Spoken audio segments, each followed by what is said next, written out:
नमस्कार, welcome to भूगोलशाला। मैं पूनम यादव। आज की क्लास में आप सभी का स्वागत है। तो हम ज्योग्राफिकल थॉट को पढ़ रहे हैं। उसी में जैसे हमने यूनानी ज्योग्राफर्स को स्टडी किया, अमेरिकन स्कूल ऑफ ज्योग्राफी को पढ़ा, इसी के साथ में हमने ब्रिटिश स्कूल ऑफ ज्योग्राफी को पढ़ा, इसी के साथ में चलते हुए ग्रिफिथ टेलर का कंसेप्ट या हम कहें रशियन ज्योग्राफर को हमने डिस्कस किया। तो जिन भी विद्वान ने जो भी वर्क किया है वो तो हम पढ़ चुके हैं, ठीक है। लेकिन एक स्कूल ऑफ ज्योग्राफी से रिलेटेड ज्योग्राफर हैं, उनके भी विचार हैं वो समय के संदर्भ में अलग अलग रहे, ठीक है। तो अगर हम बात करें ज्योग्राफी की, तो ज्योग्राफी को हम अलग अलग पर्सपेक्टिव से देखते हैं। अब पर्सपेक्टिव से मीन है पर्सपेक्टिव, जिसे हिंदी में हम परिप्रेक्ष्य या दृष्टिकोण कहते हैं, ठीक है। एक समकालीन या हम कहें उसी किसी भी एक समय विशेष में जितने भी ग्रुप ऑफ ज्योग्राफर हैं उनका कंसेप्ट क्या रहा है, ठीक है। उन्होंने किस संदर्भ में ज्योग्राफी को पढ़ना उचित समझा है। अब हम बात करें कि किस संबंध की बात यहाँ पर की जा रही है।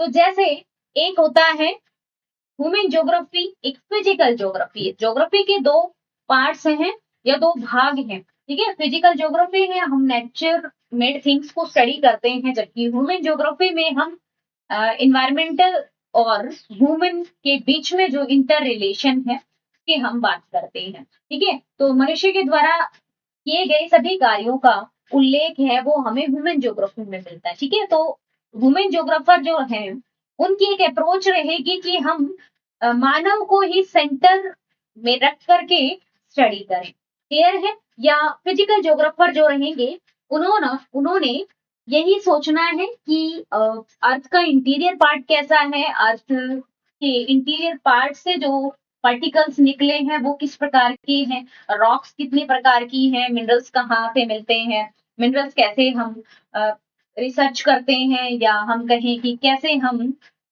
किसी भी एक पर्टिकुलर एरिया में आए गए ज्योग्राफिकल जो चेंज है उनको हम स्टडी करते हैं, ठीक है। तो जैसे फिर आगे बात करते हैं कि सिस्टमेटिक ज्योग्राफी या रीजनल ज्योग्राफी, प्रादेशिक भूगोल, क्रमबद्ध भूगोल या प्रादेशिक भूगोल, ठीक है। ये भी दो अलग अलग विचारधाराएं हैं या दृष्टिकोण है। हमबोल्ट जो मानते हैं कि ज्योग्राफी एक सिस्टमेटिक साइंस है, क्लियर है। और इसी के साथ में जो रेटर है वो प्रादेशिक भूगोल को महत्व देते हैं, क्लियर है।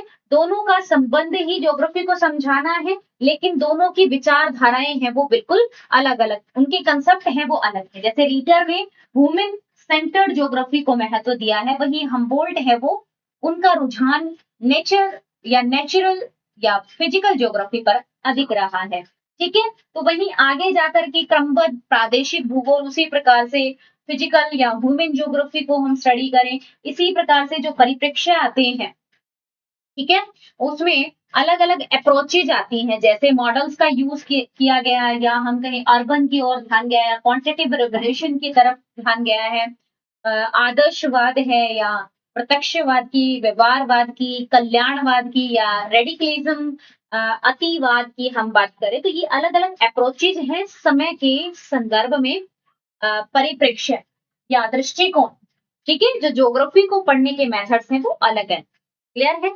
तो इसी के बारे में आज की हमारी क्लास रहेगी। तो अब देखिए, पर्सपेक्टिव इन ह्यूमन ज्योग्राफी, मानव भूगोल के दृष्टिकोण हमें क्या सिखाते हैं, क्या सिखाते हैं कि मानव भूगोल में परिप्रेक्ष्य उन विभिन्न तरीकों को संदर्भित करते हैं, क्लियर है। वो विभिन्न मेथड्स समझाएंगे हमें परिप्रेक्ष्य या पर्सपेक्टिव कि विद्वान मानव पर्यावरण के संबंध के लिए कौन सा एक दृष्टिकोण अपनाते हैं, कैसे ज्योग्राफी को स्टडी करते हैं। मानव और उनके पर्यावरण के बीच में जो कॉम्प्लेक्स रिलेशनशिप है, उन्हीं को उन्हीं की ब्रॉड जो समझ है उनको विकसित करना ही परिप्रेक्ष्य का काम है, या हम कहें कि पर्सपेक्टिव ज्योग्राफी है। आगे देखिए, perspective in human geography refer to the different way in which scholars approach the study of human environment relationship, understanding the various perspective in human geography is essential in developing a comprehensive understanding of the complex relationship between human and their environment. ठीक है, मानव और पर्यावरण के बीच में जो संबंध है या अंतर संबंध है उसी को स्टडी कराने का जो मेथड है वही क्या है, perspective in human geography. Clear है? तो चलिए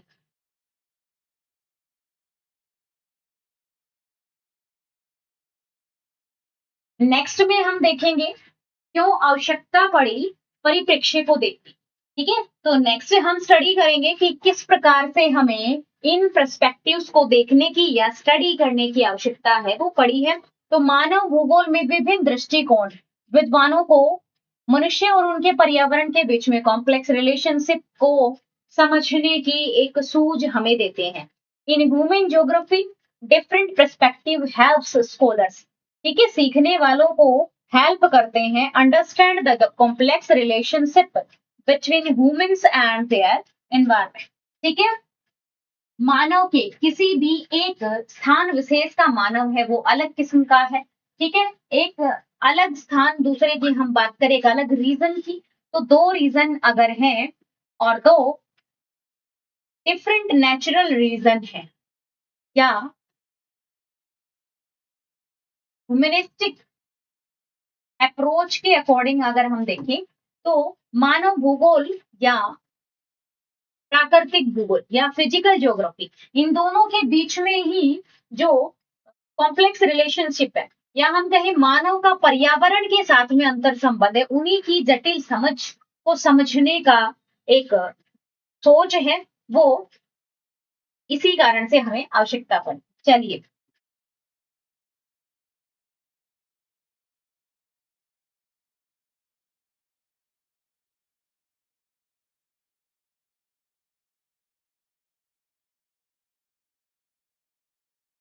तो अब हम बात करेंगे कि कौन कौन से पर्सपेक्टिव्स हैं या दृष्टिकोण किस किस किस प्रकार के हैं या किस नाम से हम उस पर्सपेक्टिव को जानेंगे जो हमें ज्योग्राफी की समझ को विकसित करने वाले हैं।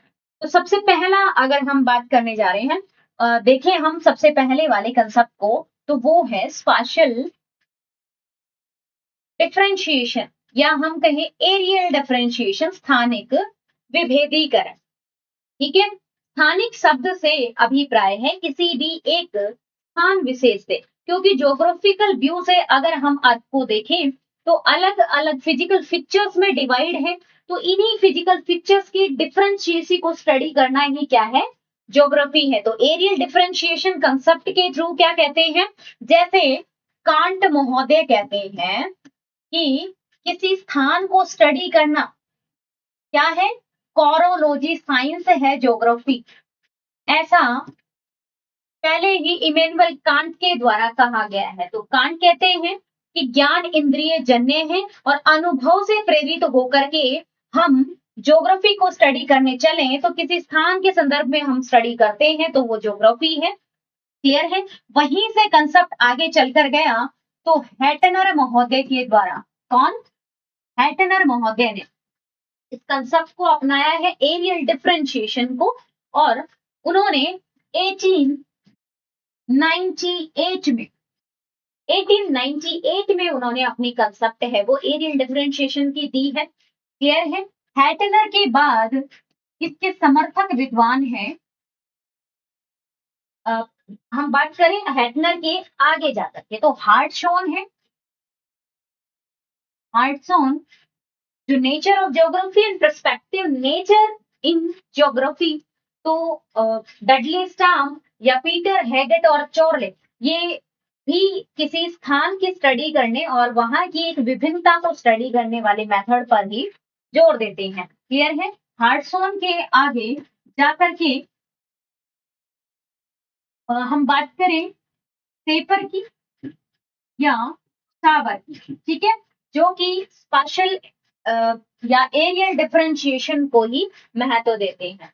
ठीक है, हार्टशॉन सेफर की हम बात करें तो सेफर ने ही एरियल डिफरेंशिएशन वर्ड का यूज सबसे पहले किया था, जबकि उनसे पहले ही हार्टसोन एरियल डिफरेंशिएशन पर भी काम करते हैं और भूगोल को अनूठा कहते हैं।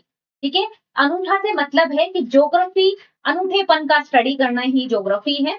ठीक है, इन्हीं के कार्यों की आलोचना करते हुए सेफर ने जब इनकी आलोचना की तो उस समय इन्होंने 1955 में अपने कंसेप्ट के माध्यम से उनको जवाब भी दिया है। तो ये सारी बातों के बारे में हम आगे के क्लासेस में डिस्कस करेंगे जब हम पर्टिकुलर स्थानिक विभेदीकरण पर ही बात करेंगे। अभी हम केवल मेन की पॉइंट्स को हम स्टडी कर रहे हैं। ठीक है, अगला देखिए कंसेप्ट है क्षेत्रीय संश्लेषण। ठीक है, क्षेत्रीय संश्लेषण से तात्पर्य, पहले अब संश्लेषण वर्ड का यूज हम करते हैं। तो जिस प्रकार से एक वर्ड होता है विश्लेषण, तो एनालाइज जब हम किसी चीज को करते हैं कि एक स्टडी किसी विद्वान ने किया, एक रिसर्च किया और उस रिसर्च को स्टडी करते समय जो हम एनालिटिकल व्यूज देते हैं, उन्हीं एनालिटिकल व्यूज को जो भी खामियां रही उन्हें ही शुद्ध करके जब हम वो वापस से प्रस्तुति देते हैं उसे संश्लेषण कहते हैं। ठीक है, जो भी खामियां थी उन्हें परिपूर्ण करके हम अपनी एक कंसेप्ट वापस से रिवाइज करते हैं, उसे संश्लेषण कहते हैं। तो क्षेत्रीय संश्लेषण या रीजनल सिंथेसिस प्रोसेस कहते हैं। ठीक है, सिंथेसिस या संश्लेषण कहते हैं। ये नेक्स्ट जो कंसेप्ट है उसका नाम है विरोधाभास या द्वित्ववाद या द्वंद्ववाद और द्वित्ववाद कहेंगे। तो कोई भी ज्योग्राफी में एक दो अप्रोचेज है, दो कंसेप्ट है, दो कंसेप्ट्स के बीच में कंट्रोवर्सी है और उस विरोधाभासी व्यवहार के कारण से ही हम चयन करते हैं कि दो कंट्रोवर्सी वाली विचारधाराएं अगर हैं तो उसमें जो भी सर्वोच्च वाली या हम कहें कि जो भी अप्रोप्रिएट हमें लगे, जो भी बेस्ट वाली होती है, ठीक है, बेस्ट का चयन करना होता है इस विरोधाभासी कंसेप्ट के थ्रू चलकर। ठीक है, अगला इसी के साथ चलता हुआ मिलता हुआ सिमिलर सा एक वर्ड है द्वित्ववाद, जिसको क्या कहते हैं, ड्वालिज्म कहते हैं। द्वित्ववाद, द्वित्ववाद अपने आप शब्द का अर्थ बता रहा है कि द्वित्ववाद का मतलब है कि दो भागों में बांट बांट देना, या द्वैतवाद है वो पार्टीशन कर देता है। ठीक है, ड्वालिज्म पार्टीशन कर देता है ज्योग्राफी का, और ऐसा कार्य 17th सेंचुरी में एक प्रसिद्ध ज्योग्राफर के द्वारा जिनका नाम है बर्नेहार्ड बारेनियस के द्वारा 17th सेंचुरी में ही ज्योग्राफी ऑफ जर्नलिसिस उनकी एक बुक है जिसमें उन्होंने भूगोल को दो भागों में विभाजित किया। एक है सामान्य भूगोल और दूसरा है विशिष्ट भूगोल। ठीक है, एस्ट्रोनॉमी की स्टडी है या फिजिकल ज्योग्राफी को स्टडी किए जाना, ऐसा उन्होंने दो पार्ट में ज्योग्राफी को डिवाइड किया। तो यहाँ से ही शुरुआत होती है ज्योग्राफी में ड्वालिज्म की। ठीक है, बाकी का हम इसका सारा स्टडी हम नेक्स्ट के क्लासेस में करेंगे जब पर्टिकुलर इन्हीं टॉपिक्स के ऊपर हमारी क्लास रहेगी। नेक्स्ट कंसेप्ट है पर्यावरणवाद, एनवायरमेंटलिज्म। पर्यावरणवाद, अब पर्यावरण की आवश्यकता या पर्यावरण के बारे में कंसेप्ट देने का या एक पर्सपेक्टिव रखने का कि हमें इन्वायरमेंट को भी स्टडी किया जाना चाहिए।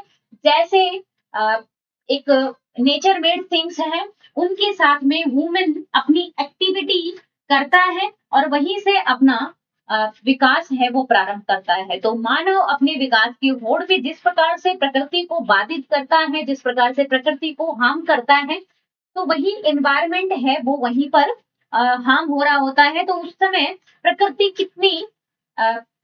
कितनी हम कहें कि क्षति को प्राप्त हुई। ठीक है, उस क्षति को जब हमने देखा, जैसे बाढ़ का आना या सूखे का क्षति होना, या हम कहें कि किसी भी स्थान पर भूकंप का आना, इस प्रकार से वुमेन एक्टिविटी है उनके कारण से पर्यावरण पर पड़ रहे नेगेटिव इम्पैक्ट को स्टडी करना ही इन्वायरमेंटलिज्म कहता है। ठीक है, अगला कंसेप्ट है क्वांटिटेटिव रिवॉल्यूशन, मात्रात्मक क्रांति। अब मात्रात्मक क्रांति या क्वांटिटेटिव रिवॉल्यूशन 1960 में आया कंसेप्ट है, जिसमें स्टैटिकल डाटाज को यूज करके और ज्योग्राफी में मॉडल्स को प्रयोग करके, ठीक है, लैंड यूज से रिलेटेड जो डाटाज इंटरप्रिटेशन इसके द्वारा किए गए हैं। और क्वांटिटेटिव रिवॉल्यूशन एक ऐसा क्रांतिकारी फेज है जिसमें ज्योग्राफी में एक ब्रॉड हम कहें कि चेंज आया है। तो भूगोल में मात्रात्मक क्रांति जन्म देती है कृषि को, नगरीय को, अर्बन प्लानिंग को, रूरल डेवलपमेंट को, ठीक है। या हम कहें कि जितने भी ह्यूमन के जो स्थान को लेकर के स्टडी है या स्पेशल जो स्टडी है वो क्वांटिटेटिव रिवॉल्यूशन में हुई है। तो नेक्स्ट यही कंसेप्ट है, देखिए, स्थान विश्लेषण या स्थानिक विश्लेषण, location analysis and special analysis. तो लोकेशन एनालिसिस या स्पेशल एनालिसिस से अभिप्राय है कि एक स्थान पर कृषि के लिए कितना स्थान यूज किया गया है, अर्बन डेवलपमेंट के लिए या रोड्स के लिए या फैक्ट्री या इंडस्ट्रियल एरिया डेवलप करने के लिए कितना एरिया है वो यूज किया गया है। इन सभी को स्टडी करने में ज्योग्राफर है वो लगे हैं। तो एक कंसेप्ट बिल्कुल चेंज हो गया है, जहां कहीं पहले एस्ट्रोनॉमर हुआ करते हैं, कभी फिर जाकर के फिजिकल ज्योग्राफर हुए हैं या जियोलॉजिस्ट हैं वो ज्योग्राफर बने, और कहीं हम बात करने लगे हैं अर्बन ज्योग्राफी की। तो कंसेप्ट बिल्कुल चेंज हो गया। अब देखिए, स्पेशल विश्लेषण, किसी भी स्थान का विश्लेषण किया जाने लगा कि भाई स्टडी करिए, यहाँ पर रेलवे लाइन बिछाना आसान है या यहाँ पर हम पाइपलाइन के माध्यम से या किसी भी स्थान पर मिलने वाले बहुमूल्य जो खनिज हैं या हम कहें डिफरेंट डिफरेंट टाइप के जो हम कहें मानव के लिए उपयोगी जो थिंग्स हैं उनको निकाला जा सकता है, ठीक है। इन्हीं के बारे में आगे की कंसेप्ट है। नेक्स्ट देखिए, भूगोल में कट्टरवाद या इसे हम अतिवाद के नाम से जानते हैं या उग्रवाद के नाम से जानते हैं। तो भूगोल में कट्टरवाद या रेडिकलिज्म इन ज्योग्राफी। तो रेडिकलिज्म ज्योग्राफी का सबसे पहले तो हम मीन समझेंगे और फिर किसने दिया इसके बारे में बात करेंगे। तो रेडिकलिज्म की हम बात करें तो ये देन है मार्क्सवाद, एक कंसेप्ट रहा है मार्क्सवाद। और मार्क्सवाद क्या है? कार्ल मार्क्स के द्वारा दिया गया एक क्रांतिकारी विचार है और इस क्रांतिकारी विचार ने ही जन्म दिया है भूगोल में कट्टरवाद को, ठीक है। रेडिकलिज्म है जो एक क्रांतिकारी फेज है रिचार्ड पीच के द्वारा, ये आप नोट कर ले, रिचार्ड पीच। एग्जाम में सेवरल टाइम रिपीट होने वाला क्वेश्चन है रेडिकलिज्म, किसने दिया है? रिचार्ड पीच के द्वारा दी गई एक कंसेप्ट है। अगला चलिए, भूगोल में व्यवहारवाद। अब जिस प्रकार से हम किसी भी कंसेप्ट को स्टडी कर रहे हैं तो ऐसे नहीं कि हवा में ही हम किसी बात को समझें और वो कहीं जैसे कि आर्मचेयर ज्योग्राफर ये बात कहें या हम कहें कि क्षेत्रीय सर्वेक्षण के बिना ही हम कह दें कि ऐसा, जैसा कि धार्मिक पर्सपेक्टिव जो होता है उससे कहें, तो वो और एक व्यवहार में प्रैक्टिकली जो चीज फिट होने वाली चीज है या हम कहें कि अनुभव जन्य जो चीजें हैं वही व्यवहारवाद को जन्म देती है या आचरण परकवाद को जन्म देती है, ठीक है। व्यवहारवाद के समर्थक जो विद्वान है विलियम क्रिक है, ठीक है, वाइट है, ईफो तुआन है, ये सभी विद्वान व्यवहारवाद में विश्वास रखते हैं कि जो प्रैक्टिकली पॉसिबल है वही क्या है, ज्योग्राफी का स्टडी करने का मेथड है। इस बारे में बात करते हैं, ठीक है। तो नेक्स्ट जो कंसेप्ट है ज्योग्राफी को स्टडी करने का, तो भूगोल में मानवतावाद। अब देखिए, ह्यूमैनिटिज्म की अगर हम बात करें तो जैसे क्वांटिटेटिव रिवॉल्यूशन का फेज आया या हम कहें कि रेडिकलिज्म का फेज आया है, तो इस समय में भूगोल है वो ह्यूमन की तरफ, मैन की तरफ है वो ज्यादा झुक गया है, हम कहें तो फेमिनिज्म को उठाने में यही एक काम करेगा, ठीक है। भूगोल में मानवतावाद, तो एक पर्टिकुलर मानव में जो डिस्क्रिमिनेशन है उसी को भी पढ़ा जाना चाहिए, वो फेमिनिज्म की कंसेप्ट है वो अलग है, बट यहाँ भूगोल में मानवतावाद, यहाँ मानव को सेंटर में रख करके की जाने वाली जो स्टडी है, उसी मेथड को हम ह्यूमनिज्म इन ज्योग्राफी कंसेप्ट कहते हैं। नेक्स्ट देखिए, भूगोल में कल्याण दृष्टिकोण। अब कल्याणकारी भूगोल के नाम से जिसे हम जानते हैं या ह्यूमन वेलफेयर अप्रोच के नाम से जानते हैं। तो वेलफेयर अप्रोच इन ज्योग्राफी, मानव का एक कल्याणकारी अप्रोच है, उसको व्यवहार में लाने वाले कौन है? स्मिथ का नाम एकमात्र ऐसे विद्वान है जिनको ये नाम जाता है, ये क्रेडिट जाता है स्मिथ को, जिन्होंने आय और लागत वक्र रेखाओं के माध्यम से लाभ को भी प्रदर्शित किया है। तो वो एक सेटिस्फेक्शन की बात करते हैं, ह्यूमन वेलफेयर अप्रोच की बात करते हैं। क्लियर है? तो 1970 में कल्याणकारी भूगोल की स्थापना, या हम कहें कि कल्याणकारी ज्योग्राफी का कंसेप्ट है, वो 1970 में आया है। The geography of well being एक पॉजिटिव एटीट्यूड के साथ में स्मिथ के द्वारा दी गई ये कंसेप्ट है। क्लियर है? अब इसके समर्थक विद्वान हैं वो वॉटसन है, जो साइकोलॉजिस्ट भी है, ठीक है। वॉटसन है, या जो भी व्यवहारवादी जो अप्रोच में विश्वास रखने वाले विद्वान हैं, वो सभी इसके समर्थक हैं। मार्क्सवाद, अगर हम कल्याणकारी अप्रोच की बात करें, ठीक है, कल्याण वाले भूगोल की बात करें, तो उसकी बात मार्क्सवाद या हम कहें कट्टरवाद में भी की जा चुकी है। क्योंकि आचरण परकवाद या व्यवहारवाद की बात हम करें और इसी के साथ में हम बात करें कट्टरवाद की, तो यहाँ पर मानव के विकास की बात या मानव को सेंटर में रख करके मानव के कल्याण की और प्रेरित होकर के कंसेप्ट है वो पहले दिया जा चुका है, लेकिन पर्टिकुलर नाम है वो कल्याणकारी भूगोल स्मिथ के द्वारा यहाँ पर वर्क किया गया है। अगला देखिए, भूगोल में भाषा व धार्मिक दृष्टिकोण भी रहे हैं, है ना। ज्योग्राफी में लैंग्वेज को लेकर के रीजनल और रिलीजियस अप्रोच भी काम की है, और इस अप्रोच से भी ज्योग्राफी को स्टडी किया गया है। तो समय के साथ चेंजेस आते गए हैं और कंसेप्ट है वो एक नई बिल्डअप होती चली गई है, ठीक है। यहीं पर स्पाशियल इंटरेक्शन की हम बात करें, स्पाशियल इंटरेक्शन में क्वांटिटेटिव रिवोल्यूशन में जो विद्वान काम कर रहे हैं, पीटर हेगर चोरले, टी हेगर स्टैंड, ये सभी विद्वान इसमें काम कर रहे हैं। क्लियर है? इसके अलावा एक्सेप्शनलिज्म की बात करें हम, भूगोल में अपवादवाद जो कि 1953 में आया है, ठीक है। आदर्शवाद की हम बात करें जो 1974 में आया है, ठीक है। इसके अलावा पॉजिटिविज्म है या क्वांटिटेटिव रिवोल्यूशन है, मॉडल्स यूज इन ज्योग्राफी, तो इन सभी के बारे में, या रिसेंट ट्रेंड इन ज्योग्राफी या पोस्ट मॉडर्निज्म की हम बात करें, इन सारी अप्रोचेज के बारे में हम पर्टिकुलर एक ही क्लास में करेंगे। तो एक सेपरेट इनका हम क्लास में डिस्कस करेंगे।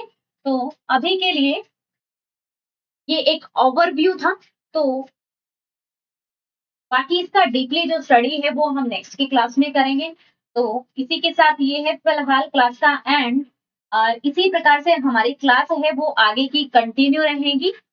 मिलते हैं नेक्स्ट क्लास में। Thank you. Subscribe now and press the bell icon. Never miss an update.